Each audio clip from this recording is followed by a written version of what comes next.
We cherish those who plant trees under whose shade they will never sit, because they have put others ahead of themselves. And that is what Australians look for in a moment like the budget last night.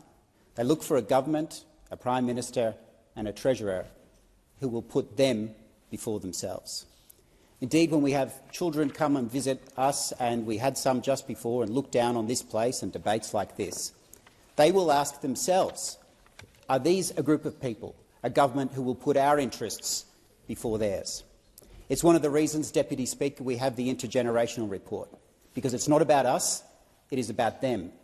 And when we make decisions in a budget, we are telling Australians about what matters to us, and we are telling them and sending a signal whether our priorities are them or ourselves. Now, some say you cannot compare how a family manages its budget to how a government does. And in some sense, they're right. And it's built upon an assumption, Deputy Speaker, that I reject. The assumption that it is built on is that governments are infinite and families are finite. Governments will be here again and again and will never be called upon to finally settle a debt. Future generations, like the children up above us, can pay that off, whereas families are finite. I reject that assumption because that's not how responsible families think. Families don't think like that. They plant seeds that their children and grandchildren will sit under as mature trees. And on that document that reflects that idea that we put others first and we put other generations first, I'd like to take you, Deputy Speaker, to the intergenerational report. And there is a graph on page 144 that matters to this country. And in it, it uses 2023 dollars, it's not adjusted for inflation, and notes the following number. Government spending at 2023 per person is at $25,000 per person. And on the current trends, and we saw that reinforced last night, not adjusted for inflation, that figure will hit $40,000 per person. Now, that number is extraordinary. It doesn't account for state government spending, doesn't account for councils, and it doesn't account for all of the other costs that people have. $40,000. With the average wage at $93,000. With the median wage, which matters more because it's exactly halfway, of $65,000.